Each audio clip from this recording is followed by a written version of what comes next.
Viral. Dihina karena mengemis. Hidupnya berubah total setelah menolong seekor kucing dan anjing.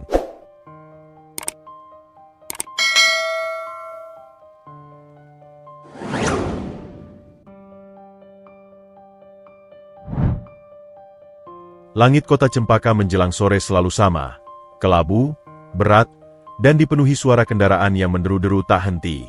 Di sudut jalan dekat perempatan lampu merah, duduklah seorang anak lelaki kira-kira berusia 15 tahun. Tubuhnya kurus kering, kulitnya legam terkena terik matahari bertahun-tahun, dan rambutnya awut-awutan seolah enggan mengenal sisir. Nama anak itu adalah Raka. Tak ada yang tahu siapa orang tuanya, dari mana asalnya, atau sejak kapan ia menghuni trotoar jalanan. Sehari-hari Raka mengemis. Ia mengulurkan tangan kecilnya yang kotor kepada para pejalan kaki yang lewat. Namun kebanyakan dari mereka hanya melirik sebentar, lalu melengos. Yang lain malah menegur dengan kasar. "Pergi sana, bau. Kamu masih muda, kenapa nggak kerja? Pencitraan aja itu, nanti duitnya dipakai mabuk." Raka hanya bisa menunduk. Bukan karena malu, tapi karena ia sudah terlalu sering mendengar cercaan itu. Di kota ini, kemiskinan bukan lagi sesuatu yang dikasihani, ia adalah noda yang harus dihindari. Setiap hari, ia mengumpulkan recehan demi recehan. Bila beruntung, ia bisa makan 2 kali sehari. Bila tidak, ia akan tidur sambil memeluk perut yang keroncongan.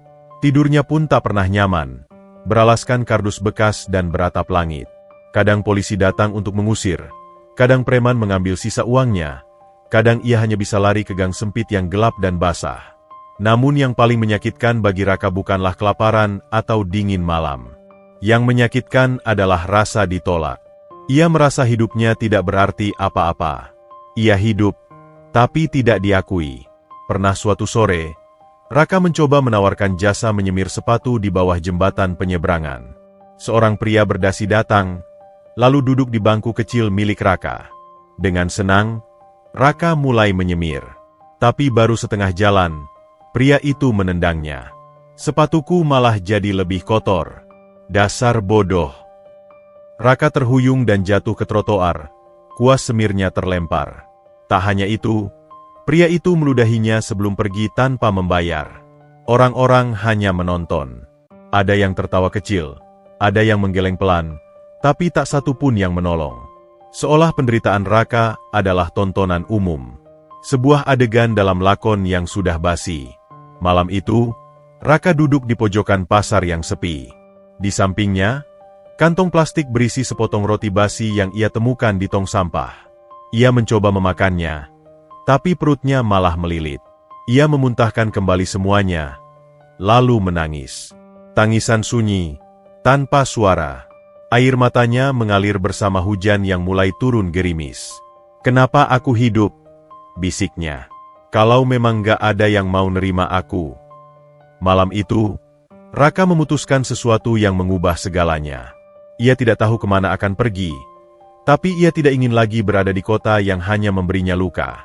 Ia bangkit, mengemas semua barangnya, sebuah jaket tua, selimut tipis, dan 3 lembar uang 1000-an yang berhasil ia kumpulkan. Lalu ia berjalan kaki ke arah luar kota. Ia berjalan berjam-jam, menyusuri jalan besar, menyeberang jembatan, melewati perkampungan kecil hingga lampu-lampu kota menghilang. Yang tersisa hanyalah hening, dan cahaya bulan yang mengintip dari balik awan. Angin malam dingin menusuk tulang, tapi Raka tidak berhenti. Ia tidak tahu apa yang ia cari. Ia hanya ingin pergi. Akhirnya, di depan matanya terbentang gerbang hutan yang mulai lebat. Orang-orang menyebutnya hutan langit. Katanya, hutan itu angker. Banyak orang hilang di sana. Banyak makhluk gaib mendiami pohon-pohonnya. Tapi Raka tidak takut. Baginya, kota lebih menyeramkan dari hantu. Ia masuk ke hutan itu dengan langkah perlahan. Rerumputan menyentuh kakinya. Semak-semak berduri menggores kulitnya. Tapi ia terus berjalan. Semakin dalam, semakin gelap. Tapi anehnya, ia justru merasa lebih damai. Saat malam benar-benar turun, Raka menemukan sebuah gua kecil di lereng bukit. Gua itu tidak terlalu dalam, cukup untuk melindunginya dari hujan. Ia masuk, membentangkan jaketnya di atas batu, lalu tidur. Perutnya masih lapar, tubuhnya menggigil, tapi ia merasa sedikit lebih ringan. Sebelum matanya terpejam, ia mendengar suara daun bergesek di luar sana. Suara langkah, entah manusia, entah hewan. Tapi anehnya, Raka tidak takut. Ia sudah terlalu lelah untuk merasa takut. Ia membiarkan matanya tertutup, menyerahkan dirinya pada gelap malam dan rahasia hutan. Pagi harinya, sinar matahari menembus celah gua. Raka membuka matanya perlahan. Udara pagi di hutan begitu segar, berbeda jauh dari bau knalpot kota. Ia duduk dan meregangkan tubuh. Lapar masih menggigit, tapi tubuhnya terasa sedikit lebih kuat. Saat ia hendak keluar dari gua, matanya menangkap sesuatu. Tak jauh dari mulut gua, tergeletak dua sosok kecil. Seekor kucing putih dan seekor anjing hitam. Keduanya tampak luka-luka. Badan mereka dipenuhi goresan, bulu mereka kusut dan berdarah. Mereka menggigil, nyaris tak bergerak. Hati Raka tercekat. Tanpa berpikir panjang, ia segera berlari mendekat. Ia merobek bagian jaketnya untuk membalut luka si kucing. Lalu ia membasahi tangannya dengan air dari sungai kecil dan membersihkan tubuh anjing. "Tenang, tenang ya, kalian bakal baik-baik saja," gumamnya. Ia tahu, ia tak punya apa-apa. Tapi hatinya tak tega membiarkan dua makhluk kecil itu mati. Mungkin karena ia tahu rasanya ditelantarkan, ditendang, dilihat sebelah mata. Ia tahu rasa sakit itu terlalu baik. Kucing itu mengeluarkan suara lirih, sementara anjing hanya memejamkan mata. Raka menempelkan tubuh mereka ke jaketnya yang kering, mencoba menghangatkan mereka dengan tubuh kurusnya sendiri. Hari itu, Raka tidak makan, tidak minum. Ia hanya merawat dua makhluk itu dengan sabar, memeluk mereka, dan berdoa dalam hati agar mereka selamat. Malam kembali turun. Tapi kali ini Raka tidak sendiri. Ia tidur memeluk kucing dan anjing yang sudah mulai bernapas tenang. Di tengah hutan, di dalam gua yang sunyi, ada tiga makhluk yang saling melindungi. Dan saat bulan naik tinggi di langit, sesuatu yang aneh terjadi. Udara menjadi hangat. Angin berhembus pelan, seolah menyanyikan lagu lembut. Cahaya tipis keemasan menyelimuti tubuh Raka dan kedua hewan itu. Dalam tidurnya, Raka bermimpi. Ia melihat dirinya berdiri di padang rumput luas, dengan kucing putih dan anjing hitam di sisinya. Tapi mereka bukan hewan biasa. Mata mereka bersinar, dan suara mereka terdengar, berbicara. "Terima kasih, Raka," bisik kucing. "Kau telah membangunkan harapan yang lama hilang," tambah anjing. Raka membuka matanya. Tubuhnya terasa hangat.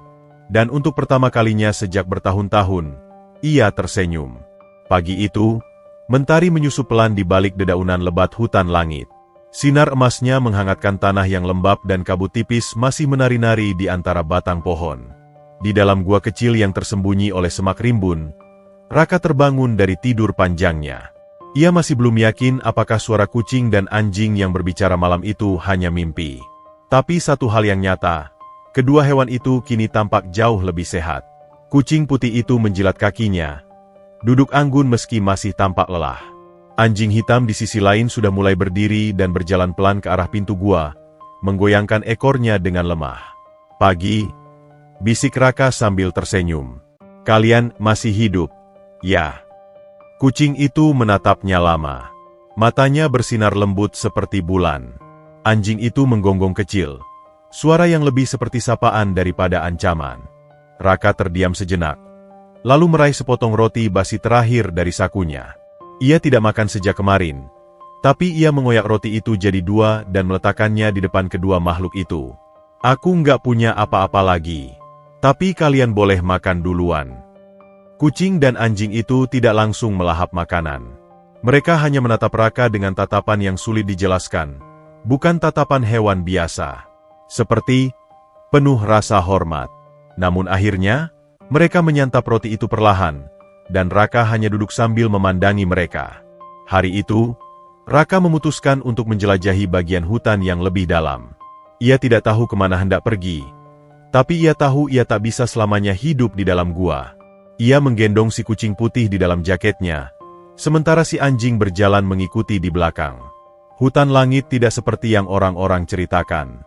Ya, ia lebat dan menyeramkan, tapi juga indah.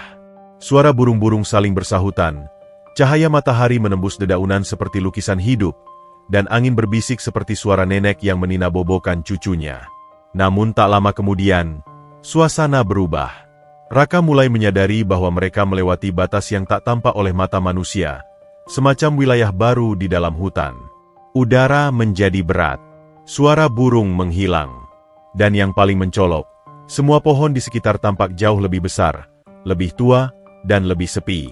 Ini beda, gumam Raka. Kita masuk kemana? Anjing hitam tiba-tiba menggonggong pelan.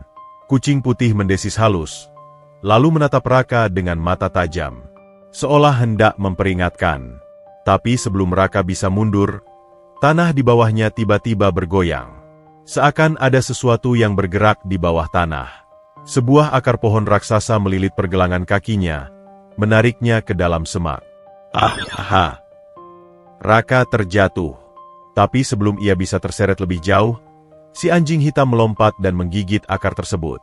Kucing putih meloncat ke bahu Raka, dan dengan cakarnya yang tajam, ia mencakar akar itu hingga putus.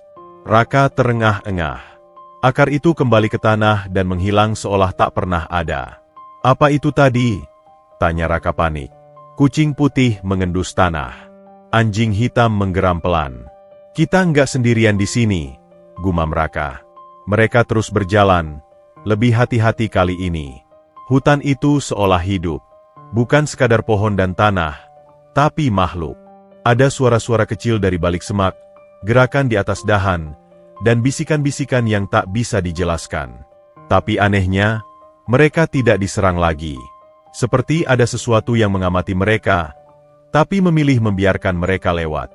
Hingga akhirnya, mereka tiba di sebuah lembah kecil tersembunyi. Lembah itu penuh bunga berwarna ungu keperakan. Air terjun kecil mengalir dari celah tebing, dan di tengahnya berdiri pohon terbesar yang pernah Raka lihat. Pohon itu menjulang ke langit, daunnya mengilap seperti batu permata, dan akarnya mencengkeram tanah seperti naga tidur. Raka menatap pohon itu tanpa berkedip. Apa ini? Tiba-tiba, kucing putih melompat dari pelukannya dan duduk di depan pohon. Anjing hitam ikut duduk di sampingnya. Lalu, sesuatu yang tak masuk akal terjadi. Keduanya berbicara. Kau telah membawa kami ke tempat asal, ucap kucing putih dengan suara bening seperti lonceng kaca. Kami bukan kucing dan anjing biasa, Raka, lanjut anjing hitam. Kami penjaga pohon ini. Tapi kami diserang, dan kau menolong kami. Raka tertegun. Kalian bicara? Ini mimpi. Kucing menggeleng. Ini nyata. Kami dulu makhluk pelindung hutan. Tapi kekuatan gelap mengusir kami. Tubuh kami dilukai dan kami hampir binasa. Sampai kau datang. Kebaikanmu telah membuka kembali gerbang kehidupan, kata si anjing. Pohon ini, pohon langit, adalah jantung dari seluruh hutan. Dan sekarang, ia telah memilihmu. Raka melangkah mundur, bingung. Memilihku? Tapi aku cuma pengemis. Aku nggak punya apa-apa. Kucing itu mendekat, menatap mata Raka.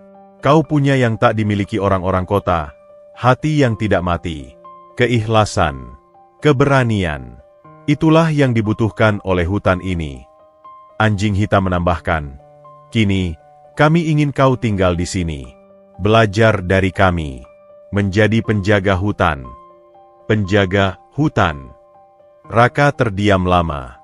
Ia menatap kedua makhluk itu, lalu melihat sekeliling. Ia merasa anehnya, damai. Untuk pertama kalinya, ia merasa dibutuhkan. Kalau memang ini jalanku, ya.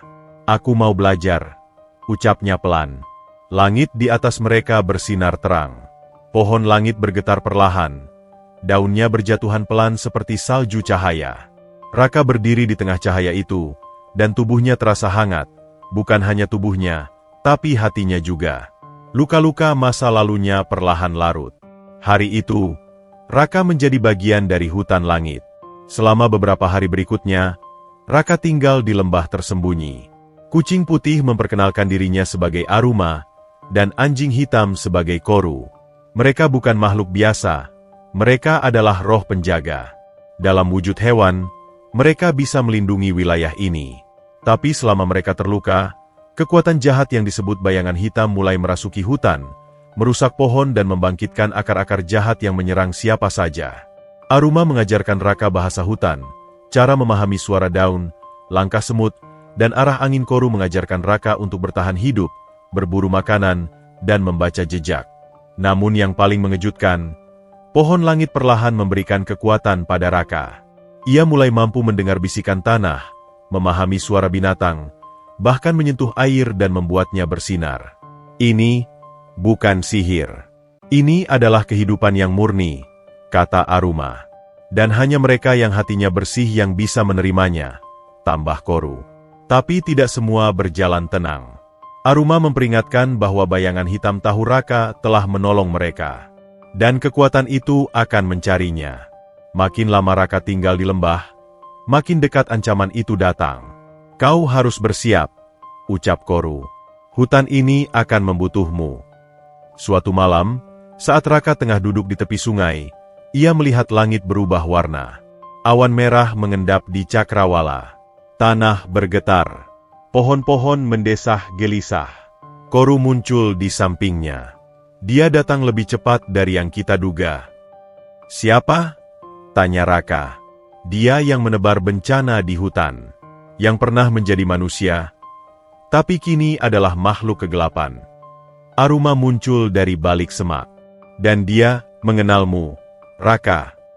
Raka menoleh cepat. Mengenalku? Tapi aku bahkan tidak tahu siapa dia. Cepat atau lambat, kau akan tahu. Dan malam itu, untuk pertama kalinya, Raka merasa ketakutan bukan karena kesepian, tapi karena ia tahu dunia ini menyimpan rahasia yang jauh lebih besar dari dirinya. Hutan langit kini bukan lagi sekadar tempat pelarian bagi Raka. Ia menjadi rumah, tempat di mana suara pepohonan menyambutnya tiap pagi, tempat ia belajar mengenali irama alam dan keseimbangan hidup yang jauh dari kekasaran manusia kota. Aruma dan Koru, dua makhluk yang pernah nyaris mati, kini menjadi guru sekaligus keluarga baru. Namun damai itu tidak bertahan lama. Pagi itu, embun lebih tebal dari biasanya. Awan gelap menggantung rendah, dan udara seolah berat untuk dihirup. Burung-burung yang biasa berkicau tak lagi terdengar. Bahkan serangga pun seperti menghilang. Aruma, kenapa hening sekali hari ini? Tanya Raka saat sedang mencuci tangan di sungai kecil yang mengalir dari kaki pohon langit. Aruma, dengan bulu putihnya yang biasanya berkilau seperti mutiara, tampak gelisah.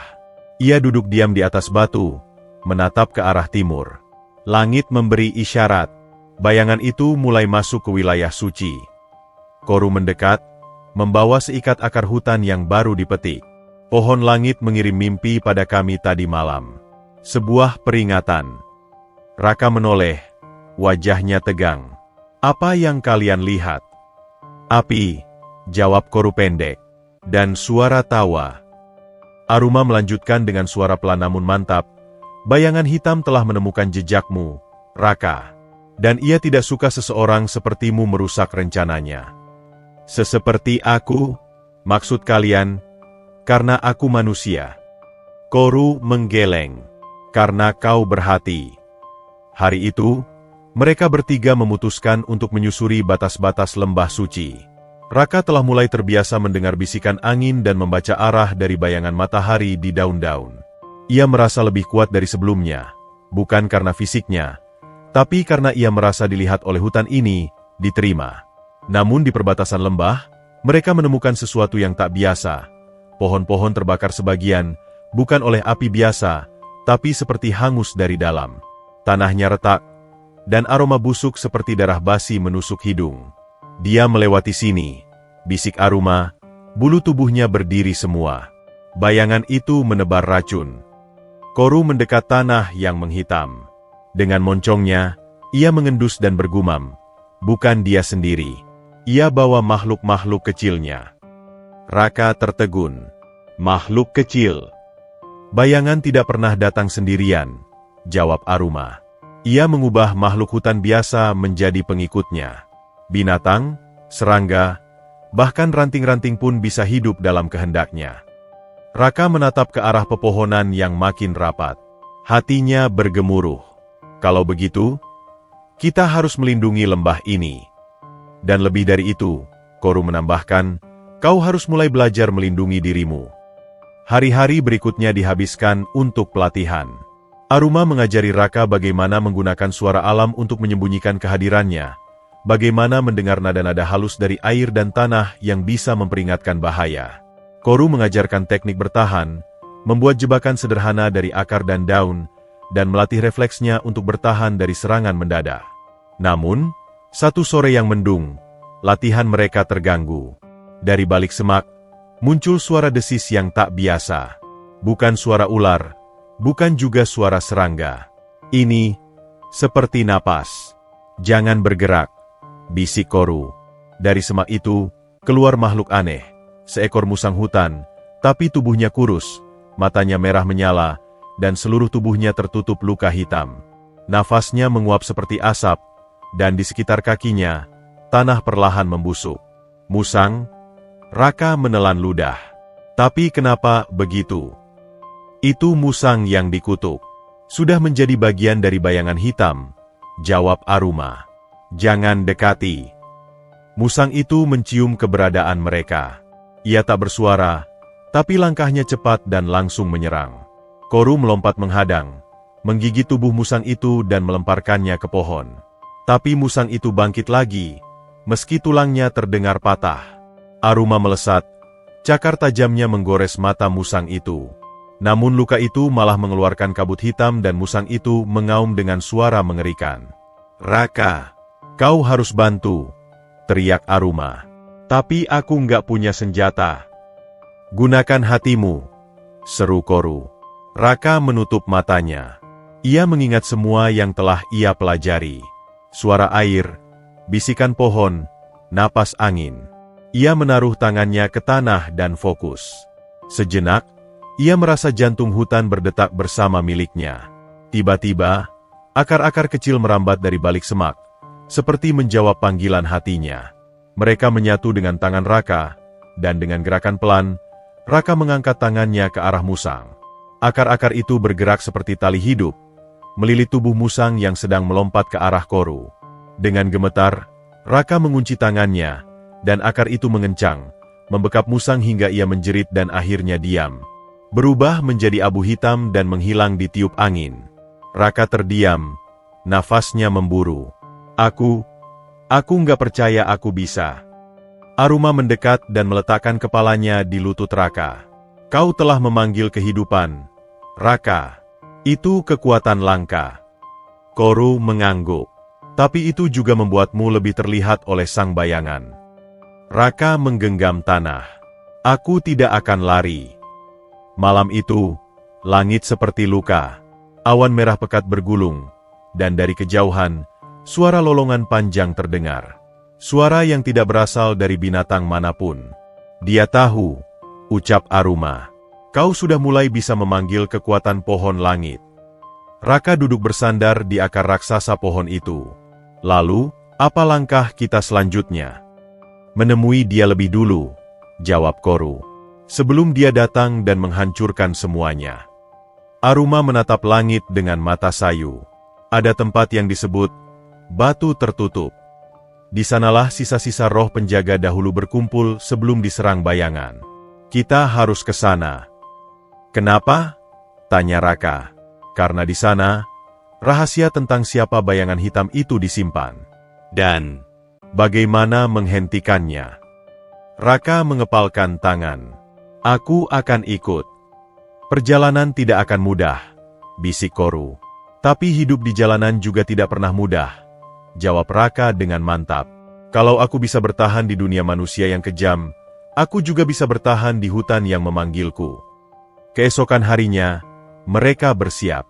Raka hanya membawa satu kantong kecil akar penyembuh, sebotol air dari mata air suci pohon langit, dan seutas benang daun yang diberikan oleh Aruma. Ini bisa menyembuhkan luka kecil, tapi jangan sia-siakan, katanya. Dengan langkah pelan tapi pasti, mereka mulai berjalan meninggalkan lembah. Lembah yang selama ini menjadi tempat raman, Kini mereka tinggalkan demi sesuatu yang lebih besar. Perjalanan baru pun dimulai. Namun jauh di balik gunung hutan, di tempat yang tidak tersentuh cahaya, seseorang atau sesuatu menyeringai dalam kegelapan. Matanya merah menyala seperti bara, dan dari mulutnya keluar suara seperti bisikan ribuan serangga. Anak pengemis akhirnya berani melangkah. Ia berdiri di antara arwah-arwah binatang yang telah ia ubah menjadi bayang-bayang. Tubuhnya tinggi, tertutup mantel dari daun mati dan rambutnya seperti akar busuk. Di sekelilingnya, puluhan makhluk kecil melata, rubah dengan kepala terbalik, burung dengan sayap patah, dan serangga sebesar tangan manusia yang berbisik tanpa henti. Jika ia ingin tahu siapa aku, maka biarlah dia melihat wajahnya sendiri. Dan menyesal, telah menyentuh dunia ini. Lalu angin hutan berubah arah. Petualangan Raka baru saja dimulai. Dan hutan, untuk pertama kalinya dalam 100 tahun, berdebar. Langkah Raka terasa lebih berat ketika mereka meninggalkan lembah langit. Ia menoleh sesaat, menyaksikan lembah itu dari kejauhan. Tempat yang dulu asing kini terasa seperti rumah. Tapi rumah itu kini tak lagi aman. Kegelapan telah menyusup dari celah-celah hutan, dan ia tahu, hanya dengan bergerak maju, semua itu bisa dihentikan. Aruma berjalan di depan dengan penuh waspada, telinga dan matanya terus bergerak menelisik. Koru berjalan di samping Raka, sesekali menoleh ke belakang untuk memastikan tak ada yang mengikuti mereka. "Berapa jauh batu tertutup dari sini?" tanya Raka, menepis dahan yang menggantung rendah. "Jauh," jawab Aruma. "3 malam perjalanan jika kita tidak berhenti." "Dan kita akan berhenti," timpal Koru. "Karena tidak semua hutan ingin kau lewat begitu saja." Raka hanya mengangguk. Angin di tempat itu lebih dingin, dan suara-suara yang biasa mengisi hutan, kicauan burung, nyanyian serangga, desir angin, seakan ditelan diam. Hanya suara langkah mereka yang terdengar, bersaing dengan detak jantungnya yang mulai tak teratur.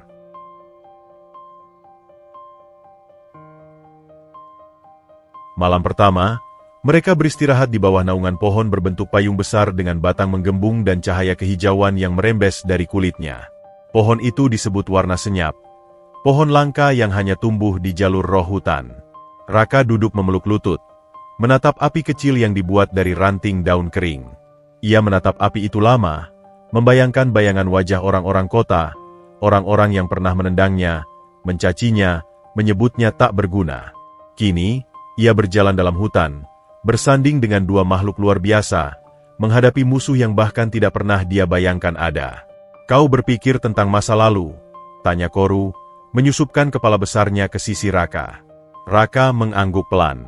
"Aku pernah dikatakan hina karena mengemis sepotong roti.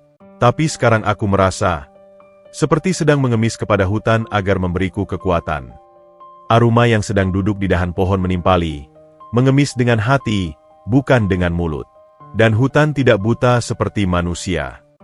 "Lalu kenapa bayangan bisa masuk ke sini?" Aruma terdiam sejenak. Karena dulunya dia juga mengemis. Tapi bukan kepada hutan. Ia mengemis kepada kekuatan, dan saat hutan menolak, ia mencurinya. Keesokan harinya, jalur mereka semakin curam. Mereka harus menyusuri tebing sempit dengan akar pohon raksasa menggantung seperti jaring. Salah langkah sedikit, maka tubuh akan tergelincir ke lembah dalam yang dijuluki perut gelap, jurang tanpa dasar yang dipercaya sebagai lubang pertama tempat bayangan muncul. Di sana, kabut mulai turun sebelum tengah hari, dan Raka mulai mendengar suara-suara aneh. "Raka!" Ia berhenti. "Apa kau dengar itu?" bisiknya pada Koru. Koru memasang telinga. "Jangan jawab suara itu. Raka, anak jalanan, tak diinginkan." Suara itu seperti berasal dari segala arah.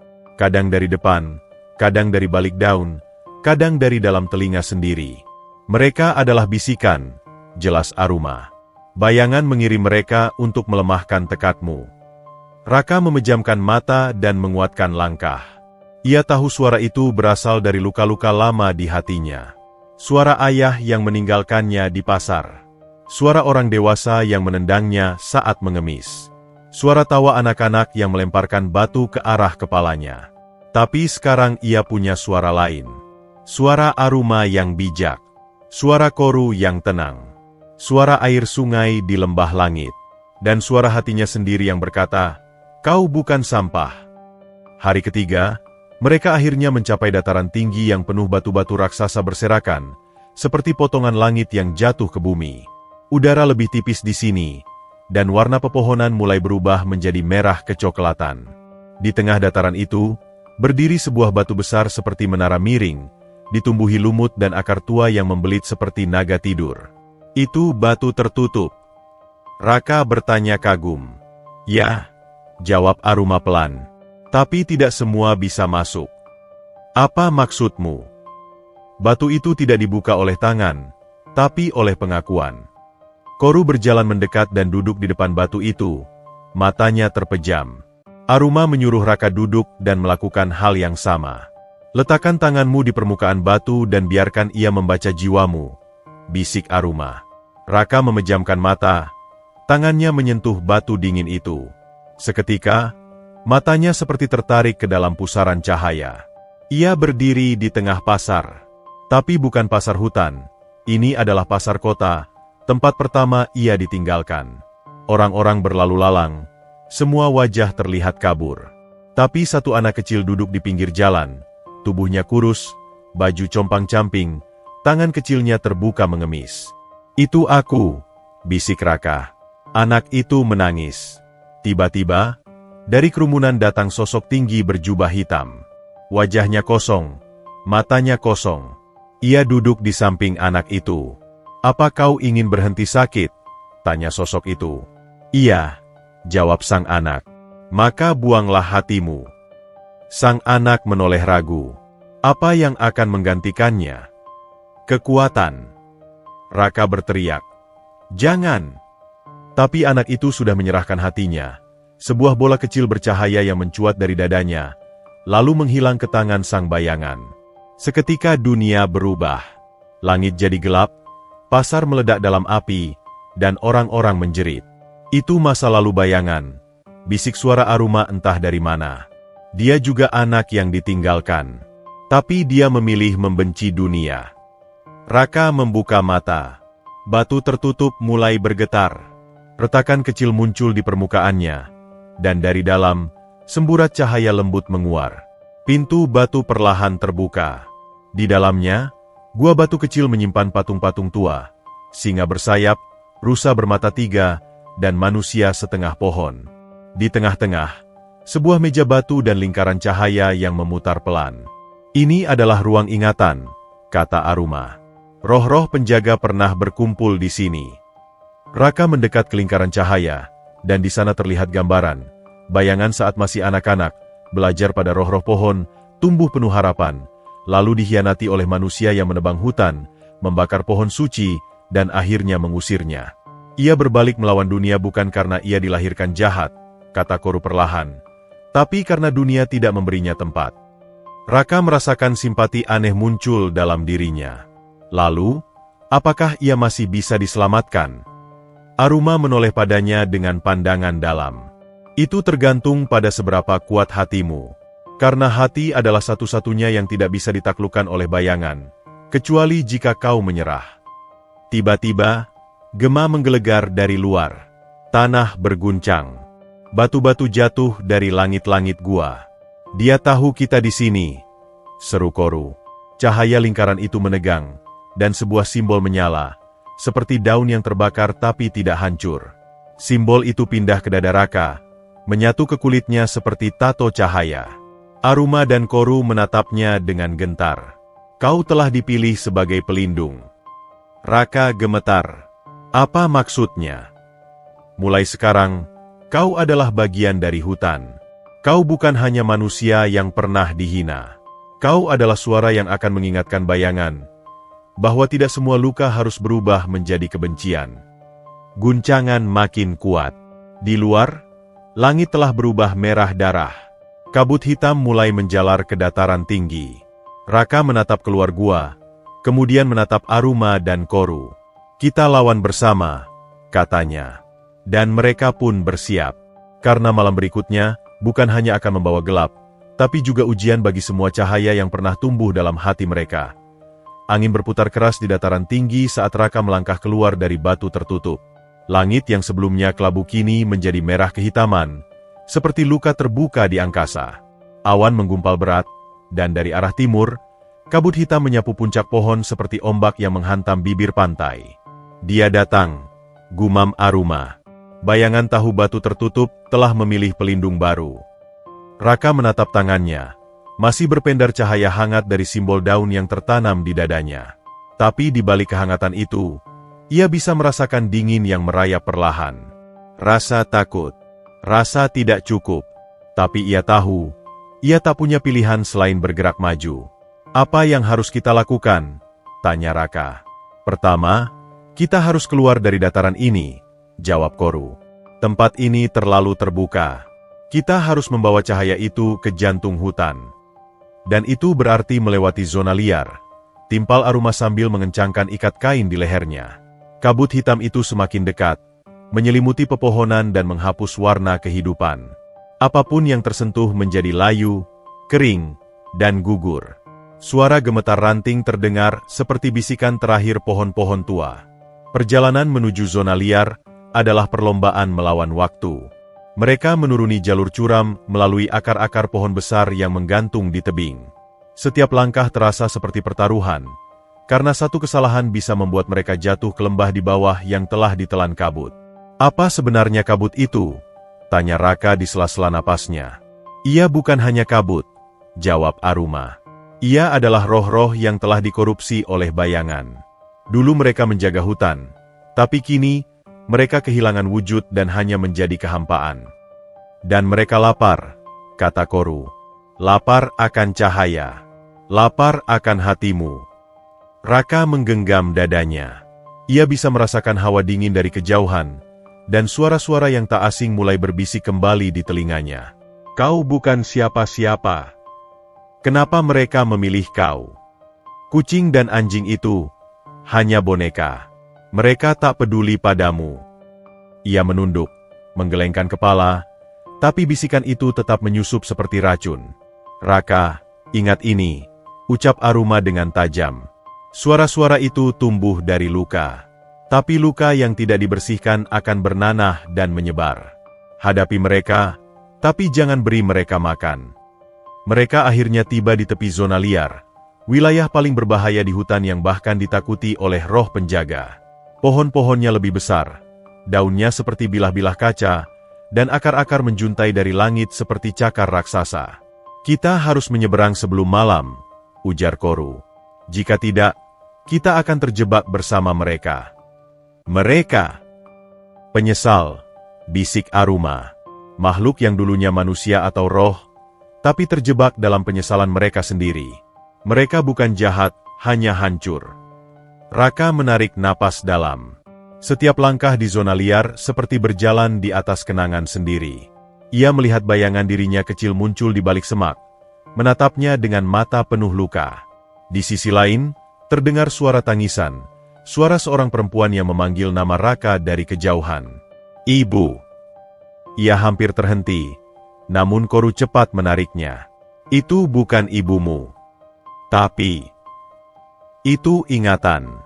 Dan bayangan tahu itu kelemahanmu. Hutan di sekitar mereka semakin hidup. Daun-daun berguguran tak wajar. Akar menjulur mencoba mencengkeram kaki. Batu-batu berbisik dalam bahasa yang tidak dimengerti. Aruma menyuruh Raka berdiri di tengah lingkaran daun kering yang dia bentuk. Ia mulai melantunkan nyanyian roh pelindung. Nadura Ri Hulu, Limara Ri Dada. Simbol di dada Raka mulai bersinar lebih terang, dan lingkaran daun menyala pelan. Cahaya itu menolak kegelapan, membuat makhluk-makhluk gelap menjauh. Itu bukan mantra untuk menyerang, kata Aruma, tapi untuk mengingatkan siapa dirimu. Raka berdiri tegak. Dalam cahaya itu, bisikan mulai memudar. Bayangan dirinya menghilang. Tangisan itu berubah menjadi keheningan. Namun, dari kejauhan, kabut hitam mulai menggeliat lebih cepat. Seolah sadar Raka mulai mengerti bagaimana melindungi dirinya. Mereka kini tak lagi bermain dengan bisikan, mereka menyerang. Ledakan pertama datang dari atas. Akar hitam jatuh dan mencambuk tanah, memecahkan pohon. Kabut merayap cepat seperti air bah, menyelimuti pohon-pohon dan menghapus warna mereka. Raka, Aruma, dan Koru berlari. "Jangan biarkan kabut menyentuh kulitmu," teriak Aruma. Tapi Raka terpeleset. Sebuah bayangan hitam muncul di depan, membentuk wujud seperti dirinya sendiri, hanya saja lebih gelap, dengan mata kosong dan tubuh membusuk. "Apa, itu aku?" "Itu bayanganmu sendiri," jawab Aruma. "Semua pelindung punya bayangan." Wujud itu bergerak cepat, menghantam Raka dan menjatuhkannya. Ia mencoba bangkit, tapi kakinya terasa berat. Wujud itu berbicara dengan suaranya sendiri. "Aku adalah bagian darimu yang tidak pernah kau terima. Aku adalah amarahmu saat ditendang. Aku adalah rasa malu saat mengemis. Aku adalah kebencian saat mereka menertawakanmu. Kau tak bisa membunuhku. Aku kamu." Raka terdiam. Ia gemetar, tapi cahaya di dadanya mulai menyala lebih kuat. Ia menatap bayangan itu dan berkata, "Ya, kau adalah aku. Tapi aku bukan cuma kau." Ia melangkah maju dan merangkul bayangan itu. Wujud gelap itu menjerit, tapi tidak menyerang. Cahaya dari dada Raka menyelimuti tubuh itu, dan perlahan bayangan itu larut. "Kau baru saja menerima bagian tergelap dari dirimu," kata Aruma. "Itu kunci kekuatan pelindung." Kabut hitam terhenti sejenak, seolah gemetar karena ketakutan. Tapi hanya sejenak. Dari balik pepohonan, sesuatu muncul. Tinggi, gelap, dengan sayap hitam seperti kelelawar dan mata merah menyala. "Bayangan datang sendiri," bisik Koru. "Dia ingin mengakhiri ini di sini dan sekarang." Makhluk itu berjalan pelan ke arah mereka. Langkahnya membuat tanah retak. Udara menjadi berat. Ia tidak berbicara, tapi semua bisa merasakan kehadirannya berbicara langsung ke jiwa. "Bawa anak itu," suaranya menggema dalam kepala Raka. "Tidak." Aruma berdiri di depan. Bayangan mengayunkan tangan, dan Aruma terhempas ke belakang, tubuhnya membentur pohon keras. "Aruma!" Raka berlari ke arahnya. Koru maju menyerang, gigi tajam terbuka, tapi bayangan menangkap tubuh besar itu dan melemparkannya ke jurang akar. "Kau tak bisa menang, anak manusia," kata bayangan. "Aku telah hidup dari penderitaanmu. Aku tahu kau masih menyimpan rasa benci itu." "Aku tahu," bisik Raka. "Tapi aku tidak akan memberi makan lagi." Simbol di dada Raka menyala terang. Cahaya itu menjalar dari tubuhnya, membentuk lingkaran cahaya yang melebarkan diri. Bayangan menjerit dan mundur beberapa langkah. Cahaya ini bukan dari luar. Ini dari dalam. Dari semua luka yang kupeluk. Dari semua rasa sakit yang kuterima, dan kubah jadi keberanian. Bayangan menjerit lebih keras, dan tubuhnya mulai retak. Tapi ia belum kalah. Dengan sisa kekuatannya, ia menciptakan pusaran kabut yang menelan tubuh Aruma yang masih tak sadarkan diri, lalu melarikan diri ke arah barat, ke arah jantung hutan. "Dia membawa Aruma," kata Raka terengah. "Dia ingin memancingmu ke pusatnya," ujar Koru yang perlahan muncul dari balik batu besar, tubuhnya terluka. "Lalu kita ke sana," jawab Raka tegas. "Kita selamatkan Aruma. Kita hentikan bayangan. Dan kita pulangkan cahaya ke hutan ini." Koru menatap Raka sejenak. Dalam sorot matanya, ada rasa hormat baru yang belum pernah ia berikan pada manusia manapun. "Kau bukan pengemis lagi, Raka," katanya pelan. "Kau pelindung. Dan pelindung tidak mundur." Mereka menatap kabut yang perlahan mereda, lalu bersama melangkah menuju tempat paling gelap dan paling jauh di hutan, jantung hutan. Pagi tidak pernah benar-benar hadir di jantung hutan. Bahkan sinar matahari paling terang pun tampak ragu menembus lebatnya daun-daun kuno yang menggantung seperti tirai abadi. Di bawah sana, dunia lain hidup, senyap, berlapis kabut lembab, dan penuh bisikan dari pohon-pohon yang seakan bernapas. Raka dan Koru berdiri di tepi kawasan itu. Di belakang mereka, zona liar sudah tertinggal jauh. Namun keheningan di depan terasa lebih mengancam daripada ribuan makhluk buas sekalipun. "Aruma ada di dalam sana," kata Raka, menatap lebatnya pepohonan raksasa yang seperti menutup langit. Dan begitu juga bayangan, jawab Koru sambil meluruskan punggungnya yang terluka. Tubuh serigalanya penuh luka, tapi tatapannya masih setia. Raka menatap temannya itu sejenak. Ia belum pernah merasa segitu dekat dengan siapapun sebelumnya. Sebelum hari itu, dunia baginya hanya penuh hinaan dan langkah kaki yang tergesa menjauhinya. Kini ia tahu, seseorang yang dipercaya, lebih kuat dari ratusan yang bersorak di pinggir. Langkah pertama ke jantung hutan adalah ujian jiwa.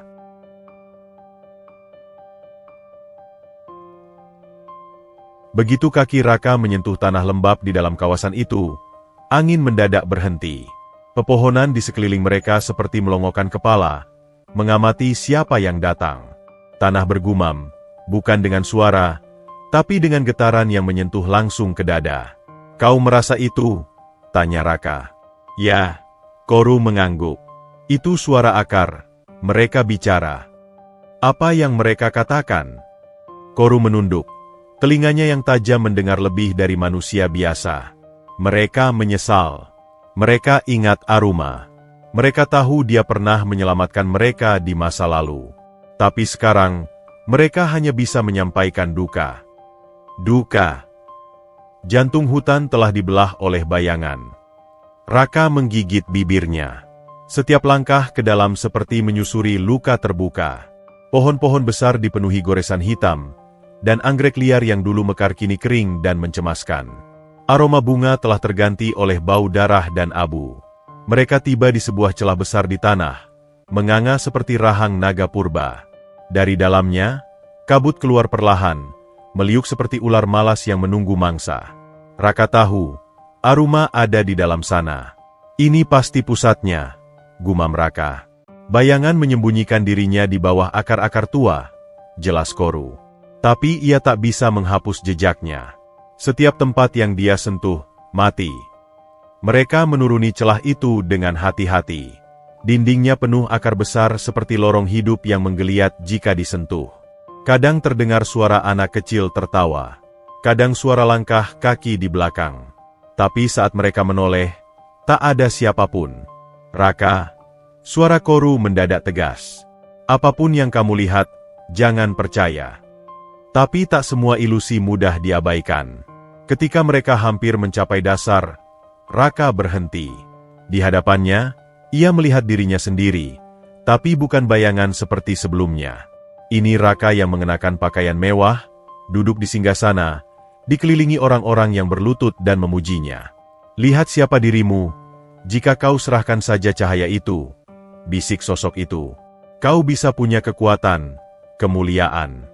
Tak akan ada lagi hinaan. Tak akan ada rasa lapar. Tak ada air mata." Koru menggeram pelan. "Itu perangkap." Raka menatap sosok itu. Ia ingat hari-hari dingin tanpa makanan, malam-malam berlindung di balik tong sampah, wajah-wajah yang menendangnya karena dianggap mengganggu pemandangan. Sosok mewah itu membuka tangan. "Kau pantas mendapatkan semua ini." Tapi Raka menggeleng. "Yang kupantas dapatkan bukan karena balas dendam, tapi karena kebaikan." Ia berjalan melewati sosok itu. Cahaya dari dadanya membuat bayangan itu larut menjadi debu keperakan. Di dasar celah itu, mereka menemukan apa yang disebut sebagai hati hutan. Pohon raksasa tumbuh dari pusat kawah, tingginya melampaui langit, dan akar-akarnya merambat sejauh mata memandang. Tapi pohon itu kini menghitam. Bagian tengahnya bolong, seperti seseorang mencabut jantung dari tubuh hidup. Dan di sana, di antara akar yang menjalar dan memeluk tubuhnya, Aruma tergantung dalam semacam kepompong kristal hitam. "Aruma!" Raka berteriak dan berlari. Tapi sebelum ia bisa menyentuh kepompong itu, bayangan muncul. Wujudnya kini lebih besar. Sayap hitamnya menyatu dengan akar pohon. Mulutnya tak lagi punya gigi, hanya kegelapan dan tawa mengerikan yang menggema. "Kau datang demi cinta," katanya. Suara itu merayap seperti cacing di telinga. "Lepaskan dia," bentak Raka. Bayangan tertawa. "Kau tak mengerti, anak manusia. Aruma bukan ditangkap. Ia datang karena hatinya penuh luka. Ia mencoba menyerap penderitaanku, dan ia gagal." "Kau bohong," Tanyakan sendiri padanya. Kepompong itu bergetar. Dalamnya, mata Aruma terbuka. Tapi bukan mata Aruma yang dikenal Raka. Matanya gelap, kosong. Raka, katanya dengan suara lemah. Pergilah. Kau tak bisa menyelamatkanku. Tentu bisa. Kau menyelamatkanku lebih dari sekali. Sekarang giliranku. Bayangan menyeringai. Kalau begitu, mari kita uji cahaya barumu. Ia menghantam tanah. Akar-akar naik, membentuk pasukan dari bayangan-bayangan roh hutan yang telah dikorupsi. Serangga raksasa, ular bersayap, dan manusia setengah binatang muncul, siap menyerbu. Raka mundur satu langkah. Koru. Aku bersamamu, jawab serigala itu, berdiri di sisi Raka. Apa kita bisa lawan semua ini? Kita tak sendiri. Mendadak, dari arah celah masuk, suara geraman terdengar. Muncullah kawanan hewan-hewan hutan, kucing liar dengan mata menyala, burung-burung besar yang bersinar, bahkan rusa bertanduk emas. Semua makhluk itu pernah disentuh oleh Aruma. Dan sekarang mereka datang membalas kebaikan itu. Untuk pelindung kita, teriak seekor kucing hutan. Pertempuran meledak. Makhluk kegelapan menyerang dengan garang, tapi hewan-hewan cahaya melawan dengan keberanian. Raka berada di tengah pusaran itu, menangkis dan menyerang. Cahaya dari dadanya kini membentuk tameng dan pedang. Ia menembus pasukan musuh, mendekati Aruma.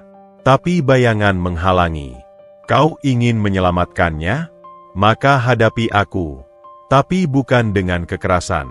Hadapi aku dalam luka terdalammu.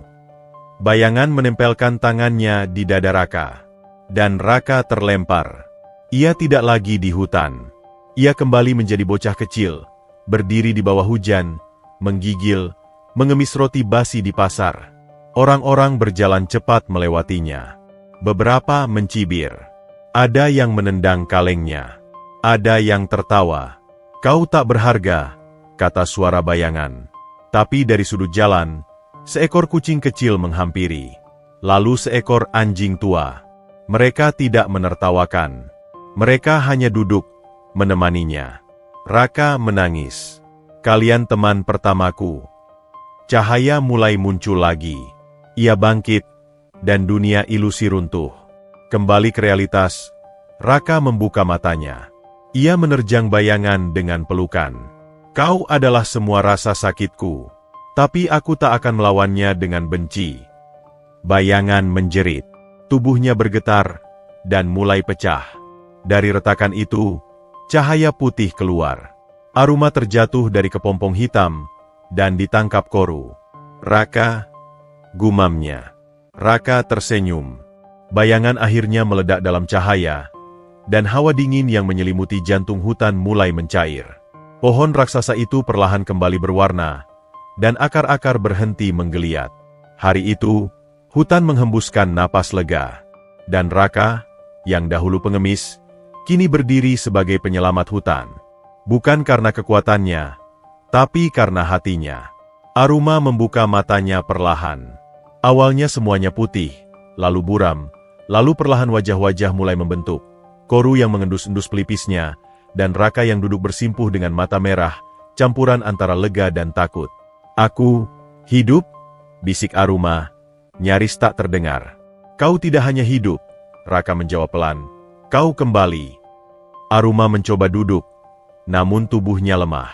Napasnya masih pendek, dan dari dalam dirinya, ia merasakan kehampaan yang ganjil, seolah ada sesuatu yang direnggut paksa dari jiwanya. Koru menjilati tangannya, gerakan lembut yang membuat Aruma menitikkan air mata. Ia masih mengingat saat dirinya menyerahkan sebagian cahaya kepada akar jantung hutan, berharap bisa menenangkan kekacauan yang mulai menyebar, namun malah tertelan oleh kegelapan. Aku bisa saja tidak kembali, gumam Aruma.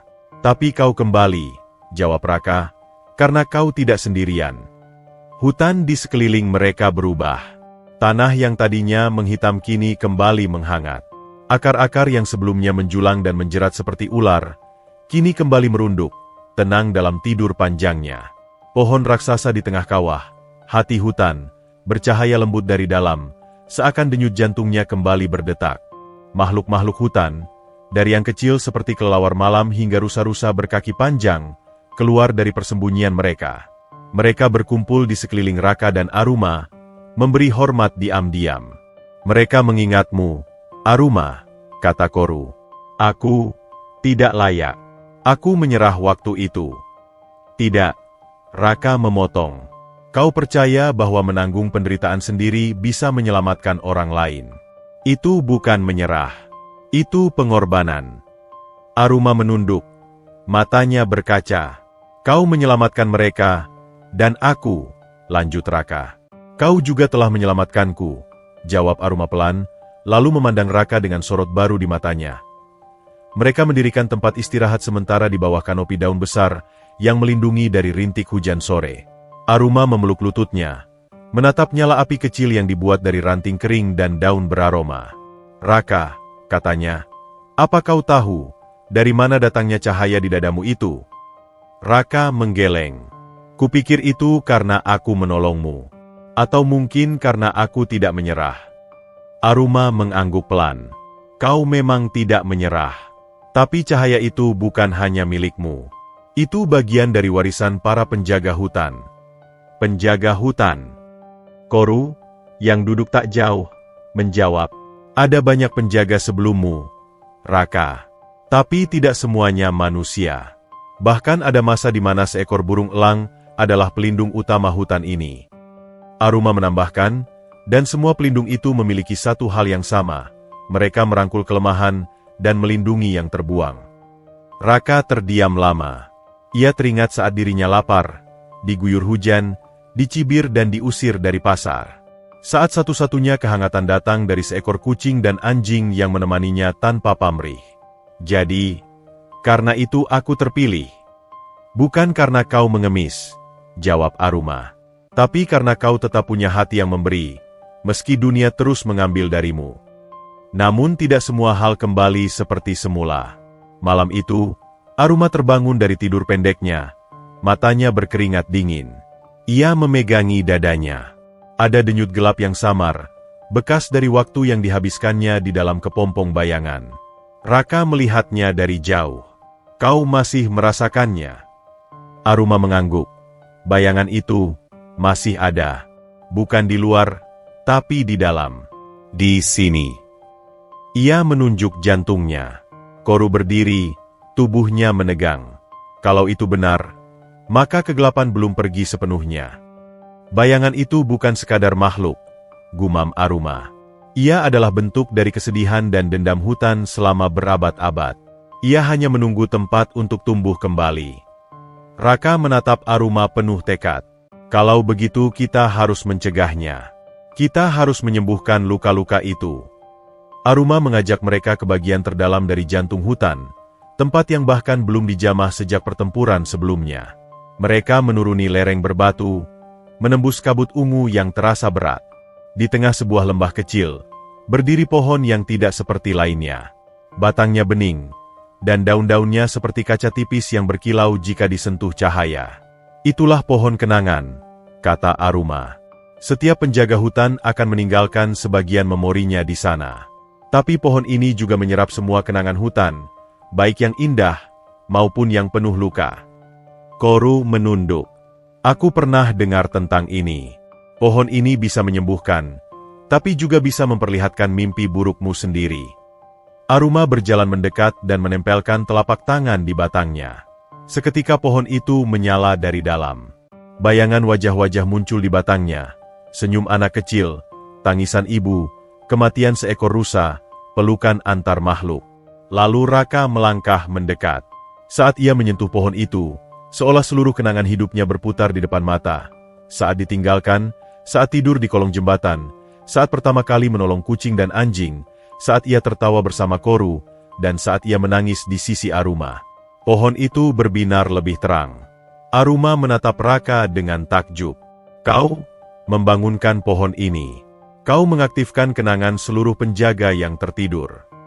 Dan dari dalam pohon, sebuah benih kecil jatuh. Benih itu bersinar lembut, dan di atasnya terukir simbol yang sama seperti cahaya di dada Raka. Itu, benih penjaga baru, bisik Koru. Ini berarti, Raka mengangkatnya hati-hati, akan ada tempat perlindungan baru. Aruma mengangguk. Dengan benih ini, kita bisa memulihkan bagian hutan yang telah rusak. Tapi kita juga harus memastikan bayangan tidak pernah bangkit lagi. Hari berikutnya dihabiskan dengan mempersiapkan perjalanan. Tujuan mereka adalah bagian utara hutan, wilayah yang dahulu menjadi tempat tinggal hewan-hewan suci, tapi kini hanya menyisakan abu dan tanah yang kering. Benih dari pohon kenangan harus ditanam di sana agar keseimbangan pulih. Koru melatih Raka tentang medan licin, cara mengenali suara-suara palsu, dan menghadapi jebakan roh sisa bayangan. Aruma, meski masih lemah, perlahan kembali kuat. Dan dalam diam, ia sering memejamkan mata dan berbicara dalam hati, seolah menenangkan sesuatu yang belum reda dalam jiwanya. Sebelum mereka berangkat, seluruh makhluk hutan berkumpul. Kucing-kucing hutan, kelinci-kelinci kecil, bahkan serangga bercahaya, berdiri dalam lingkaran. Mereka berbisik dalam bahasa yang tak dimengerti manusia, namun Raka merasakannya sebagai harapan. Kepala rusa perak yang tertua berkata, "Kami mempercayakan hutan ini padamu, Raka, karena hanya orang yang tahu artinya disakiti, yang bisa benar-benar menjaga." Mereka melangkah ke utara, menuju bagian hutan yang disebut tanah terlupakan. Di sana, perjalanan mereka akan lebih berat. Tidak hanya karena jaraknya yang jauh dan medan yang berbahaya, tapi karena roh-roh lama yang belum damai mungkin menunggu. Tapi kini Raka tidak melangkah sendirian. Di sisinya ada Aruma, yang kembali bersinar meski membawa luka. Dan ada Koru, sahabat sejati yang menjadi penjaga sekaligus pengingat tentang keberanian. "Kita belum selesai," kata Raka pelan. "Tidak," sahut Aruma. "Tapi kita tidak takut lagi." Angin hutan mengalun pelan, seolah mengiringi mereka. Dan di belakang mereka, cahaya baru mulai tumbuh, langit utara hutan selalu kelabu. Bukan karena malam, melainkan karena kabut pekat yang menutupi segalanya, bahkan cahaya matahari. Saat Raka, Aruma, dan Koru menginjakan kaki di wilayah itu, suhu langsung menurun. Udara terasa berat, seperti mengandung rintihan yang tak terdengar. "Tempat ini, seperti dunia yang lupa bernapas," gumam Aruma sambil memeluk dirinya. Tanah di bawah kaki mereka gersang, berbeda dengan hutan sebelumnya yang lembab dan subur. Dedaunan di sini patah seperti kaca jika diinjak. Pohon-pohon kurus menjulang seperti tulang belulang, dan angin melolong dengan suara menyerupai bisikan. "Dulu disinilah pusat kekuatan para penjaga lama," jelas Koru. "Tapi saat manusia mulai mengeksploitasi alam, tempat ini mati perlahan. Roh penjaga kehilangan tempat tinggal. Dan karena itu, bayangan bisa tumbuh dari luka ini," Aruma menambahkan. Raka menggenggam benih dari pohon kenangan erat-erat di dalam saku kecil dada bajunya. Cahaya benih itu kadang bergetar, seolah cemas menghadapi apa yang menanti di depan. Saat malam turun, kabut semakin padat hingga mereka hanya bisa melihat beberapa langkah ke depan. Koru, yang biasanya berjalan paling depan, tiba-tiba berhenti. "Ada sesuatu yang mengikuti kita," bisiknya. Aruma dan Raka saling menatap. Suara langkah samar terdengar dari belakang, seperti cakar mencakar tanah, tapi tak ada yang terlihat. Tiba-tiba dari sisi kanan, kabut menebal dan membentuk sosok hitam. "Jangan melihat mata mereka," teriak Aruma. Tapi Raka terlambat. Matanya menangkap sorot mata sosok itu, dan seketika kepalanya seperti dihantam ribuan ingatan. Ia melihat dirinya ditinggal, diusir, dikutuk, ditertawakan. Semua kesedihannya kembali, seperti dihidupkan ulang. "Kau bukan siapa-siapa," bisik sosok itu dalam benaknya. "Hutan pun akan meninggalkanmu, Raka." Aruma melompat dan menempelkan telapak tangannya ke dada Raka, tepat di atas cahaya benih. Seketika sinar benih itu menyebar, menerangi sekitar mereka, dan sosok hitam itu lenyap seperti abu ditiup angin. "Mereka bukan makhluk nyata," kata Aruma. "Mereka adalah cermin luka, bayangan dari kenangan terburuk kita. Jadi mereka hanya bisa melukai jika kita percaya pada kebohongan mereka," desah Raka. "Tepat, karena hutan tahu siapa kita sebenarnya." 3 hari perjalanan berlalu. Mereka hanya makan buah kering dan air dari daun yang menetes setiap pagi. Di hari keempat, Kabut mulai menipis, menampakkan sesuatu di kejauhan. Reruntuhan bangunan batu tertutup lumut dan akar. Itu kuil penjaga, bisik Koru. Tempat pertama yang ditinggalkan saat penjaga terakhir lenyap. Mereka mendekat. Pilar-pilar batu penuh ukiran tua berdiri dengan sisa-sisa wibawa. Aruma berjalan pelan, menelusuri relief yang menggambarkan manusia duduk berdampingan dengan hewan dan tumbuhan. Namun di bagian bawah relief, terdapat luka besar, retakan panjang menganga seperti bekas cakaran raksasa. Disinilah bayangan pertama bangkit, gumam Aruma lirih. Di tengah kuil, ada cekungan berbentuk mangkuk batu besar. Disinilah mereka harus menanam benih. Tapi saat Raka hendak mendekat, tanah di sekitar cekungan bergetar. Dari dalam bayangan, muncul sosok besar. Tapi kali ini bukan kabut. Ini nyata, seekor makhluk gelap, tubuhnya campuran antara serigala, kelelawar, dan manusia. Wajahnya tak berbentuk, hanya mata merah yang menyala seperti bara. Jaga diri. Koru melompat ke depan, berubah bentuk.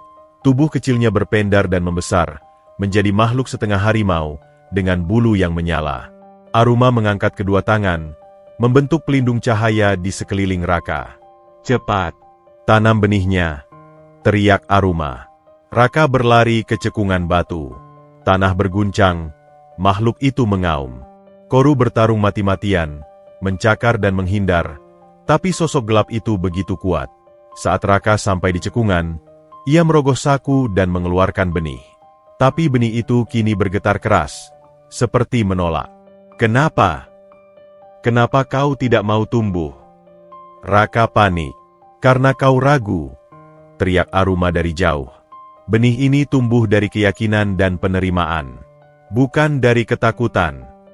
Raka menatap benih itu. Lalu ia menutup matanya. Ia mengingat kembali semua kenangan buruk, kemiskinan, penghinaan, kehilangan. Namun kali ini ia tidak menolak kenangan itu. Aku tidak menyesal menjadi pengemis. Karena saat aku tidak punya apa-apa, aku belajar memberi. Saat aku ditertawakan, aku belajar mendengar mereka yang terluka. Dan saat aku ditinggalkan, aku belajar mencintai tanpa syarat. Benih di tangannya meledak dalam cahaya. Raka menanamnya perlahan ke dalam tanah cekungan. Cahaya menyebar, menyusup ke dalam akar-akar tua, menghidupkan kembali kuil yang tertidur. Makhluk gelap menjerit. Koru, yang hampir kehabisan tenaga, menyeringai. Sekarang kau terlambat, gumamnya.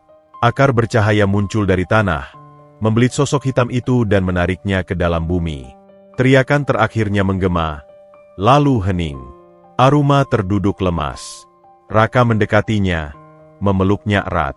Kita berhasil, katanya 2 hari berlalu. Kabut hilang total. Tanah yang tadinya hitam kini tumbuh rerumputan baru. Pohon-pohon kecil mulai muncul dari akar yang semula mati. Dan yang paling indah, di atas kuil, tumbuh pohon cahaya, tinggi dan terang. Makhluk hutan yang selama ini menghilang, mulai kembali. Mereka berkumpul di kaki kuil, menatap Raka dan Aruma dengan mata penuh hormat. Tempat ini akan menjadi pusat perlindungan baru, kata Aruma. Dan kau, Raka, telah membangunkannya. Koru duduk di bahu Raka, kini tampak lebih kuat. Tidak ada lagi bayangan yang bisa tumbuh selama benih ini hidup. Tapi Aruma tahu, bayangan sejati tidak datang dari luar. Ia datang dari dalam, saat manusia lupa bahwa memberi dan mencinta adalah kekuatan terbesarnya. Saat malam tiba dan bintang-bintang menggantung di atas kuil, suara bisikan lembut terdengar. Raka menoleh dan melihat cahaya berbentuk sosok manusia tua berdiri di puncak kuil. Aku adalah penjaga terakhir sebelum bayangan tumbuh, katanya. Dan kini, aku bisa pergi dengan tenang. Terima kasih, Raka. Kau bukan hanya penyelamat hutan, kau telah menyelamatkan harapan. Sosok itu tersenyum dan perlahan memudar. Seperti embun tersentuh pagi, keesokan harinya, Raka menatap hutan yang terbentang luas di hadapannya. Dulu, tempat ini adalah tanah terkutuk. Kini, ia menjadi rumah. Ia menggenggam tangan Aruma. Kita punya tugas panjang ke depan, katanya. Ya, jawab Aruma. Tapi kita tidak lagi sendiri. Dan saat angin hutan berdesir lembut, Seekor kucing putih dan seekor anjing kecil muncul dari antara pepohonan, berjalan pelan mendekat, sahabat lama yang tak pernah pergi. Raka berlutut dan memeluk mereka. "Terima kasih, telah menemaniku sejak awal." Pagi itu, sinar matahari menembus lembut melalui celah-celah daun pohon yang kini tumbuh lebat. Tanah yang sebelumnya gelap dan tandus kini tertutup karpet hijau lumut segar. Burung-burung kecil bersiul seperti menyanyikan lagu penyambutan untuk hari baru. Raka berdiri di bawah pohon cahaya yang tumbuh di tengah kuil lama, menatapnya dalam diam. Di sisinya, Aruma duduk bersila, memejamkan mata dalam meditasi. Koru, si makhluk kecil penjaga, meringkuk di atas batu, menikmati kehangatan pagi. "Sudah waktunya kita kembali ke desa," kata Raka perlahan. Aruma membuka mata dan menatap Raka. "Sudah siap menghadapi mereka?" Raka mengangguk pelan, walau dalam hatinya ada kegelisahan. Ia tidak tahu bagaimana desa akan menyambutnya. Dulu, ia adalah si pengemis yang dicemooh, ditertawakan, bahkan dilempari batu oleh anak-anak. Tapi kini, ia membawa sesuatu yang lebih kuat dari balas dendam. Ia membawa harapan. Perjalanan pulang memakan waktu 2 hari. Sepanjang jalan, mereka melewati hutan yang kini terasa hangat dan hidup. Hewan-hewan kecil berlarian, bunga-bunga liar bermekaran, dan air sungai mengalir jernih tanpa gangguan kabut gelap. Raka merasa hutan menyambutnya seperti seorang anak yang pulang ke pangkuan ibunya. Ia tak lagi merasa seperti orang asing, tapi bagian dari kehidupan itu sendiri. "Bayangan sudah hilang dari sini," kata Koru, matanya bersinar cerah. "Tapi manusia tetap harus dijaga dari bayangan dalam hatinya sendiri." Aruma menambahkan, "Dan karena itu, kita harus bawa cerita ini kembali. Manusia perlu tahu bahwa mereka bisa menyembuhkan dunia jika mereka ingin." Di perjalanan, mereka bertemu beberapa orang pemburu desa yang nyasar ke pinggiran hutan. Ketika para pemburu melihat cahaya aneh di kejauhan, mereka sempat melarikan diri, tapi Raka sempat menolong satu dari mereka yang terjerat akar. "Kau, Raka?" gumam salah satu pemburu, ragu-ragu. Raka hanya tersenyum kecil dan membantu melepaskan jerat. "Aku bukan siapa-siapa, hanya seseorang yang ingin pulang." Sore ketiga, mereka tiba di perbatasan desa. Suasananya masih seperti dulu, jalan setapak dari tanah, rumah-rumah dari kayu dan bambu, dan pasar kecil dengan orang-orang berkumpul. Tapi begitu Raka berjalan masuk ke desa bersama Aruma dan Koru, suasana berubah. Orang-orang berhenti berbicara. Mata-mata mereka mengikuti setiap langkah Raka. Beberapa berbisik satu sama lain. Sementara yang lain tampak bingung atau bahkan takut. Seorang ibu tua yang dulu pernah mencaci Raka, karena mengemis kini menatapnya dengan mata melebar. Itu dia, anak yang dulu dibuang. Seorang pemuda penjaga pasar, yang dulu melemparkan sisa makanan busuk arah Raka, kini menatapnya dengan wajah pucat. Raka berdiri tegak di tengah pasar. Ia tak bicara, tak menantang. Ia hanya melihat mereka dengan tenang, penuh kasih, dan tanpa dendam. Tidak lama kemudian, kepala desa datang tergesa-gesa.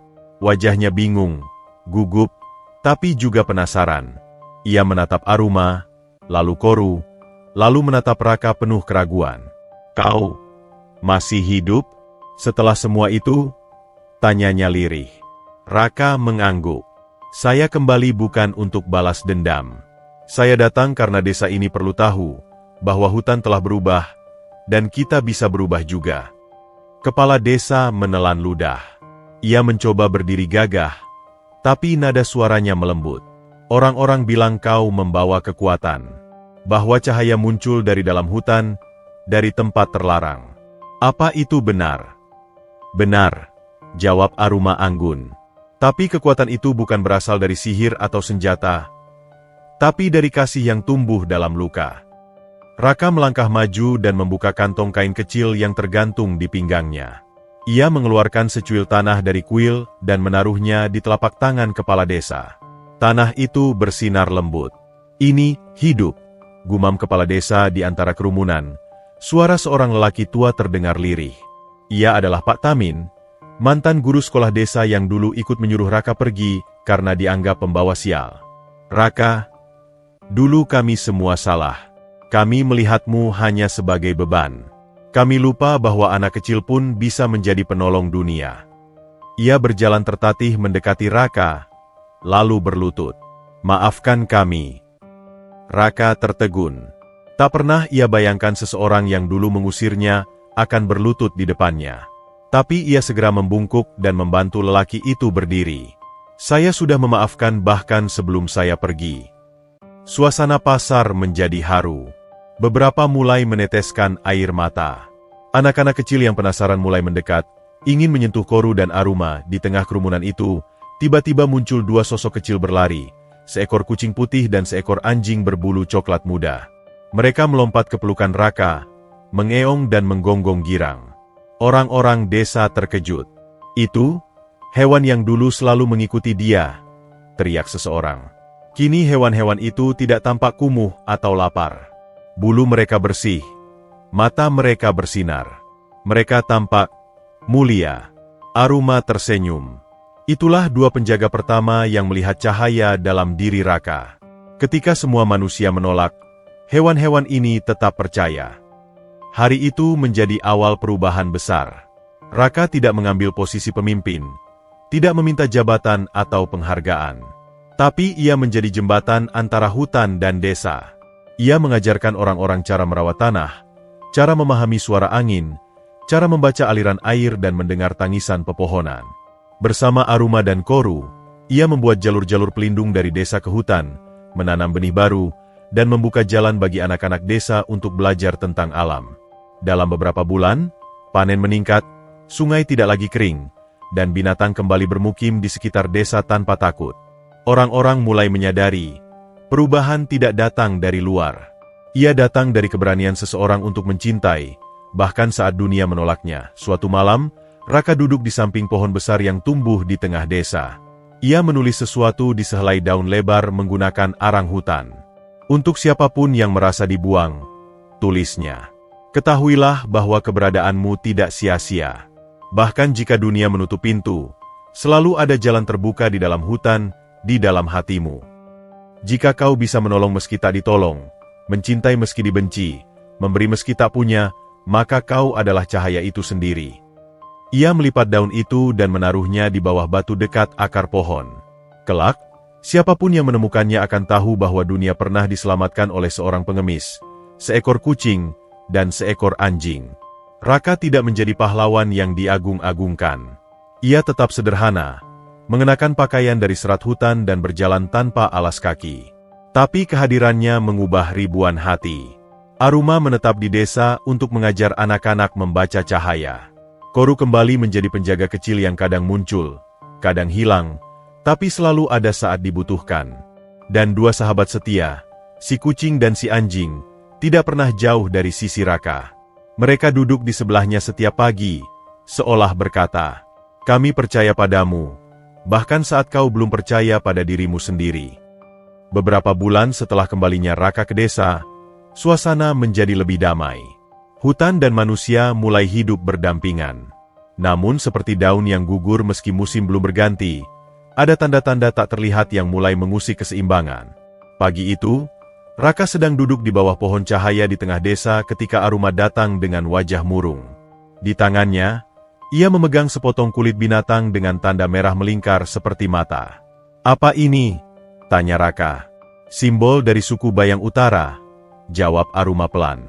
"Mereka adalah pengembara yang terusir dari tanah mereka, dan kini mereka datang ke selatan." Koru muncul dari semak-semak, telinganya menegang. Mereka membawa sesuatu yang lebih dari sekadar dendam. Mereka membawa kehancuran. 3 hari kemudian, utusan dari suku Bayang tiba di desa. Mereka berpakaian gelap, dengan wajah tertutup topeng kayu. Pemimpin mereka memperkenalkan diri sebagai Karuh, laki-laki tinggi dengan suara berat dan mata menusuk. "Kami mendengar ada cahaya yang tumbuh di hutan ini," kata Karuh saat bertemu dengan kepala desa dan Raka. "Kami datang bukan untuk bertanya, tapi untuk mengambilnya." Warga desa mulai gelisah. Mereka yang dulu menolak Raka, kini berdiri di belakangnya, seolah menjadikannya perisai. "Cahaya itu bukan milik siapa-siapa," jawab Raka tegas. "Ia tumbuh karena kasih. Jika kalian mencarinya untuk dimiliki, kalian takkan mendapatkannya. Karuh tertawa pendek. Kalau begitu, kami akan membuat kalian menyerah dengan cara lain. Malam itu, langit berubah kelabu. Kabut hitam menyelimuti batas desa. Tumbuhan mulai layu. Sungai berhenti mengalir. Orang-orang terbangun karena mimpi buruk yang sama. Wajah tanpa mata berjalan dalam gelap. Raka, Aruma, dan Koru berkumpul di kuil cahaya di tengah hutan. Mereka tidak datang sendiri, kata Koru. Mereka bawa kegelapan yang dulu pernah kita usir. Bayangan itu menyusup ke hati mereka, ujar Aruma. Dan kini, mereka mencoba menabur ketakutan. Raka mengepal tangan. Kalau ini ujian dari cahaya, aku siap. Besok paginya, Raka berdiri di tengah desa, dikelilingi oleh warga. Tak ada suara, hanya tatapan yang memuat rasa takut dan cemas. Ia mengangkat suaranya. Dulu aku berdiri di sini sebagai pengemis. Kalian lempar aku dengan batu, dengan hinaan. Tapi aku tetap bertahan, karena aku percaya bahwa dunia ini bisa berubah. Sekarang aku berdiri di sini bukan untuk meminta. Aku berdiri untuk melindungi. Tapi aku tak bisa sendirian. Perlahan, satu persatu warga mulai berdiri. Seorang ibu membawa anaknya. Seorang remaja mengangkat alat pertaniannya. Kepala desa menunduk dalam, lalu berkata, "Kami pernah salah, Raka. Tapi kini, kami ikut bersamamu." Raka dan Aruma membuat lingkar pelindung di sekeliling desa dengan benih pohon cahaya. Koru menggali jalur akar rahasia yang bisa digunakan sebagai pengalir energi dari kuil. Kucing dan anjing setia Raka ikut membantu, memperingatkan jika ada energi asing mendekat. Sementara yang lain tampak bingung atau bahkan takut. Seorang ibu tua yang dulu pernah mencaci Raka karena mengemis kini menatapnya dengan mata melebar. Itu dia, anak yang dulu dibuang. Seorang pemuda penjaga pasar, yang dulu melemparkan sisa makanan busuk arah Raka, kini menatapnya dengan wajah pucat. Raka berdiri tegak di tengah pasar. Ia tak bicara, tak menantang. Ia hanya melihat mereka dengan tenang, penuh kasih, dan tanpa dendam. Tidak lama kemudian, kepala desa datang tergesa-gesa. Wajahnya bingung, gugup, tapi juga penasaran. Ia menatap Aruma, lalu Koru, lalu menatap Raka penuh keraguan. "Kau masih hidup?" Setelah semua itu, tanyanya lirih. Raka mengangguk. "Saya kembali bukan untuk balas dendam. Saya datang karena desa ini perlu tahu bahwa hutan telah berubah, dan kita bisa berubah juga." Kepala desa menelan ludah. Ia mencoba berdiri gagah, tapi nada suaranya melembut. "Orang-orang bilang kau membawa kekuatan, bahwa cahaya muncul dari dalam hutan, dari tempat terlarang. Apa itu benar?" "Benar," jawab Aruma anggun. "Tapi kekuatan itu bukan berasal dari sihir atau senjata, tapi dari kasih yang tumbuh dalam luka." Raka melangkah maju dan membuka kantong kain kecil yang tergantung di pinggangnya. Ia mengeluarkan secuil tanah dari kuil dan menaruhnya di telapak tangan kepala desa. Tanah itu bersinar lembut. "Ini hidup," gumam kepala desa di antara kerumunan. Suara seorang lelaki tua terdengar lirih. Ia adalah Pak Tamin, mantan guru sekolah desa yang dulu ikut menyuruh Raka pergi karena dianggap pembawa sial. "Raka, dulu kami semua salah. Kami melihatmu hanya sebagai beban. Kami lupa bahwa anak kecil pun bisa menjadi penolong dunia." Ia berjalan tertatih mendekati Raka, lalu berlutut. "Maafkan kami." Raka tertegun. Tak pernah ia bayangkan seseorang yang dulu mengusirnya akan berlutut di depannya. Tapi ia segera membungkuk dan membantu lelaki itu berdiri. "Saya sudah memaafkan bahkan sebelum saya pergi." Suasana pasar menjadi haru. Beberapa mulai meneteskan air mata. Anak-anak kecil yang penasaran mulai mendekat, ingin menyentuh Koru dan Aruma. Di tengah kerumunan itu, tiba-tiba muncul dua sosok kecil berlari, seekor kucing putih dan seekor anjing berbulu coklat muda. Mereka melompat ke pelukan Raka, mengeong dan menggonggong girang. Orang-orang desa terkejut. "Itu, hewan yang dulu selalu mengikuti dia," teriak seseorang. Kini hewan-hewan itu tidak tampak kumuh atau lapar. Bulu mereka bersih, mata mereka bersinar. Mereka tampak mulia. Aruma tersenyum. Itulah dua penjaga pertama yang melihat cahaya dalam diri Raka. Ketika semua manusia menolak, hewan-hewan ini tetap percaya. Hari itu menjadi awal perubahan besar. Raka tidak mengambil posisi pemimpin, tidak meminta jabatan atau penghargaan. Tapi ia menjadi jembatan antara hutan dan desa. Ia mengajarkan orang-orang cara merawat tanah, cara memahami suara angin, cara membaca aliran air dan mendengar tangisan pepohonan. Bersama Aruma dan Koru, ia membuat jalur-jalur pelindung dari desa ke hutan, menanam benih baru, dan membuka jalan bagi anak-anak desa untuk belajar tentang alam. Dalam beberapa bulan, panen meningkat, sungai tidak lagi kering, dan binatang kembali bermukim di sekitar desa tanpa takut. Orang-orang mulai menyadari, perubahan tidak datang dari luar. Ia datang dari keberanian seseorang untuk mencintai, bahkan saat dunia menolaknya. Suatu malam, Raka duduk di samping pohon besar yang tumbuh di tengah desa. Ia menulis sesuatu di sehelai daun lebar menggunakan arang hutan. Untuk siapapun yang merasa dibuang, tulisnya. Ketahuilah bahwa keberadaanmu tidak sia-sia. Bahkan jika dunia menutup pintu, selalu ada jalan terbuka di dalam hutan, di dalam hatimu. Jika kau bisa menolong meski tak ditolong, mencintai meski dibenci, memberi meski tak punya, maka kau adalah cahaya itu sendiri. Ia melipat daun itu dan menaruhnya di bawah batu dekat akar pohon. Kelak, siapapun yang menemukannya akan tahu bahwa dunia pernah diselamatkan oleh seorang pengemis, seekor kucing, dan seekor anjing. Raka tidak menjadi pahlawan yang diagung-agungkan. Ia tetap sederhana, mengenakan pakaian dari serat hutan dan berjalan tanpa alas kaki. Tapi kehadirannya mengubah ribuan hati. Aruma menetap di desa untuk mengajar anak-anak membaca cahaya. Koru kembali menjadi penjaga kecil yang kadang muncul, kadang hilang, tapi selalu ada saat dibutuhkan. Dan dua sahabat setia, si kucing dan si anjing, tidak pernah jauh dari sisi Raka. Mereka duduk di sebelahnya setiap pagi, seolah berkata, "Kami percaya padamu, bahkan saat kau belum percaya pada dirimu sendiri." Beberapa bulan setelah kembalinya Raka ke desa, suasana menjadi lebih damai. Hutan dan manusia mulai hidup berdampingan. Namun seperti daun yang gugur meski musim belum berganti, ada tanda-tanda tak terlihat yang mulai mengusik keseimbangan. Pagi itu, Raka sedang duduk di bawah pohon cahaya di tengah desa ketika Aruma datang dengan wajah murung. Di tangannya, ia memegang sepotong kulit binatang dengan tanda merah melingkar seperti mata. "Apa ini?" tanya Raka. "Simbol dari suku Bayang Utara," jawab Aruma pelan. "Mereka adalah pengembara yang terusir dari tanah mereka, dan kini mereka datang ke selatan." Koru muncul dari semak-semak, telinganya menegang. Mereka membawa sesuatu yang lebih dari sekadar dendam. Mereka membawa kehancuran. 3 hari kemudian, utusan dari suku Bayang tiba di desa. Mereka berpakaian gelap, dengan wajah tertutup topeng kayu.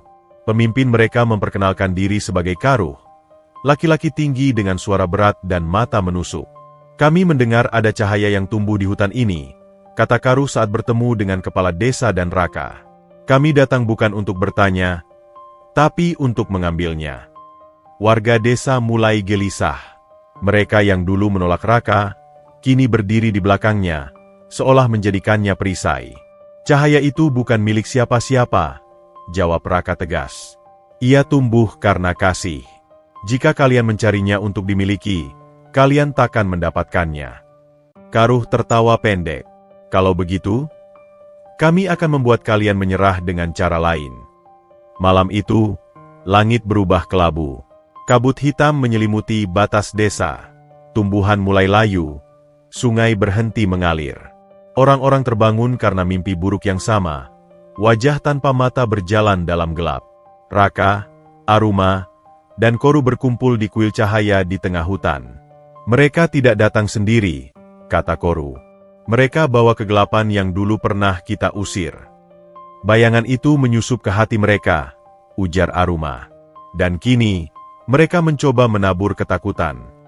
Raka mengepal tangan. "Kalau ini ujian dari cahaya, aku siap."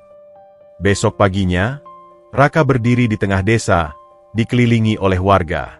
Tak ada suara, hanya tatapan yang memuat rasa takut dan cemas. Ia mengangkat suaranya. Dulu aku berdiri di sini sebagai pengemis. Kalian lempar aku dengan batu, dengan hinaan. Tapi aku tetap bertahan, karena aku percaya bahwa dunia ini bisa berubah. Sekarang aku berdiri di sini bukan untuk meminta. Aku berdiri untuk melindungi.